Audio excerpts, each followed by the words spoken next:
New York sanctuary city laws could change if Mayor Eric Adams has his way. Currently, the law states that migrants can only be deported if they're convicted of a crime. Mayor Adams says these laws need to be revised in the wake of recent incidents. I don't believe people who are violent in our city and commit repeated crimes should have the privilege of being in our city. We should not be allowing people who are committing crimes to remain here, and we cannot collaborate with ICE in the process.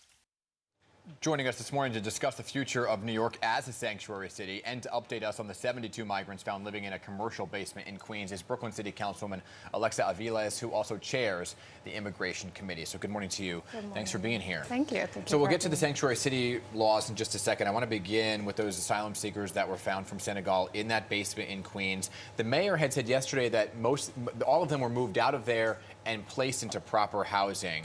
Where is that housing? That's a great question. The situation is so sad. I would love to know where the proper housing is. We have a situation where the system is quite simply broken. Folks have numbers on their bans of 30,000. They're waiting for a cot. They can wait for up to over a week on the sidewalk. We've seen this at the reticketing center. So I don't know. And I think, you know, that beautiful soul who wanted to help other people in a crisis. You know, I thank him for stepping up. New Yorkers are stepping up all over the city to help in the ways that they can, but the system is broken.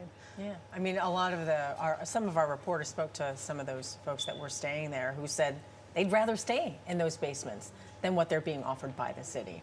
I mean, clearly there needs to be some sort of revision. What do you think needs to take place specifically? You know, I think when we have opportunities like this, right, where New Yorkers are trying to figure out how to use the resources they can, we should be spending our resources figuring out how to make an appropriate fit, right? Of course, safety is a huge issue. We want to make sure everyone is safe. But rather than just sending people to the subways and think we're doing a good job, we should really in earnest be figuring out how do we utilize all these underutilized spaces or places where New Yorkers are saying, hey, I can pitch in this way. What could we do to move forward to support, you know, relief in the system currently? Like that individual at the store, right? Exactly. So the question is, should there be a better tracking system after the 30 to 60 days? You know, the city has kept saying that they are helping people move along on their journey, but some of those folks have nowhere to go, and it is such a process to get back into the system to wait on those lines. So should there be a better tracking system, and what does that look like? 100%. I mean, I have to say the 30-60-day rule is exactly counterproductive to what the whole system is supposed to be doing. The system is meant to stabilize, right? It should be stabilizing individuals on their pathway. Moving folks around the city every 30 days for families, for individuals, hugely destabilizing and chaotic and undermining the investments we're making. So let's say we are supporting workforce programs or English as a second language. Many people are doing that.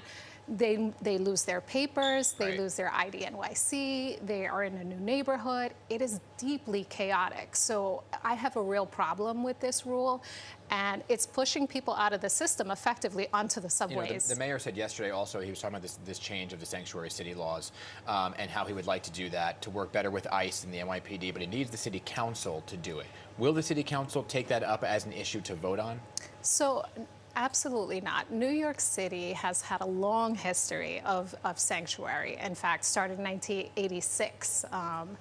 And every year, every administration, Republican and Democrat, has made sure to ensure that, to strengthen that system of sanctuary. Sanctuary keeps us all safe, right? It was meant and continues to be a way for the immigrant community to continue to work with civil society and civic organizations. So I would love the mayor to actually read up on the history of New York City and know that there is due process, and we are a country of due process and humanitarian agreements and response. And there is a process for the things. If we need the criminal legal system to respond, it will respond appropriately. But there is due process. You can't just skip over the court and decide because you're angry about something, you can just eliminate all those things. Yeah. Just quickly before we let you go, do you know if the gentleman that housed those folks in that basement, is he facing any penalties? It looks like possibly, which I think would be deeply unfortunate. I think we need to switch the conversation and say, okay, maybe in fact this is probably not the best thing, but let's figure out how to make this work. And we shouldn't be criminalizing someone who's honestly trying to help. And he wasn't taking advantage of a system. He saw people in need from countries that are quite frankly being left out. And there's a huge language barrier, particularly for African migrants. Our city doesn't have enough and is not investing in that infrastructure. So I want to thank him and all the New Yorkers that help out in all the ways that they do. Okay, Councilwoman Alexa Aviles, thank you so much Thank for being you. here this morning.